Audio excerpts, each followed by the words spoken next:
So we're now inside the green zone. This is the area where all diplomats, international organizations were based, and it's so eerie driving through. It's now completely empty except for Taliban guards.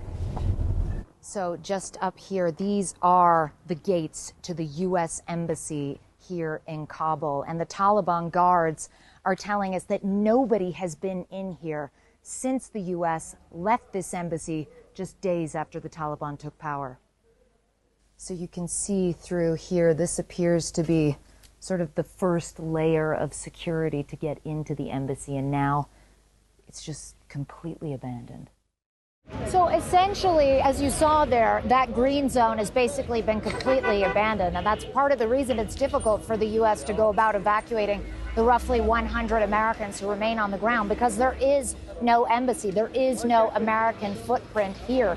I will say on the streets of Kabul, things feel a little bit calmer. You do see women on the streets, you see fewer Taliban on the streets, but make no mistake, there are some very troubling signs that the Taliban have not changed their true colors. Over the weekend, we saw a horrifying scene in the city of Herat. 4 kidnappers, the Taliban said, who were killed, and then their bodies were hung up in public as a sort of warning to other people, to ordinary citizens, that this is how the Taliban will be doling out justice. This is medieval justice to many people all over the world, but it may well be a sort of signal of what is to come. And certainly we are seeing also women's rights being subjugated. Women are not part of the transitional government here. Women are not allowed to go to school, girls after 6th grade, and so on and so forth. So even though the traffic might be flowing in Kabul,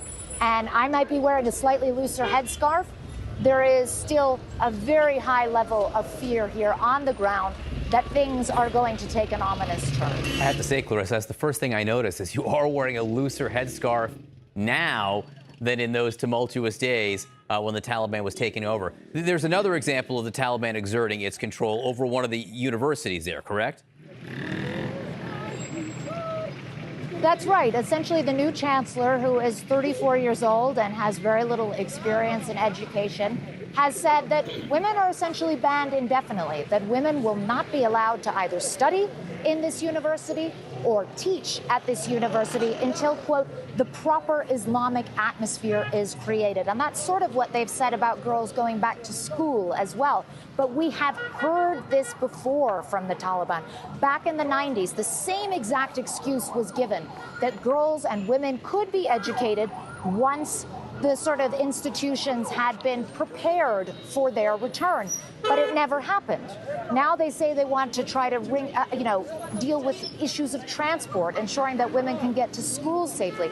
But we visited a girls' school yesterday. They're already segregated. So why on earth would you not allow girls to go to a school that is already segregated, where there are no boys? These are the kinds of questions that many women, particularly here in Kabul, would like the Taliban to answer. And so far, we are not seeing those answers forthcoming. The Taliban is really keeping a pretty tight lid on what their real plans are. And that's because they're desperate to see international aid unfrozen. This country is on the precipice of a real economic disaster. So for now, they're trying to present themselves as more pragmatic, hoping to get the purse strings reopened. But the fear, of course, of so many is that they haven't changed at all.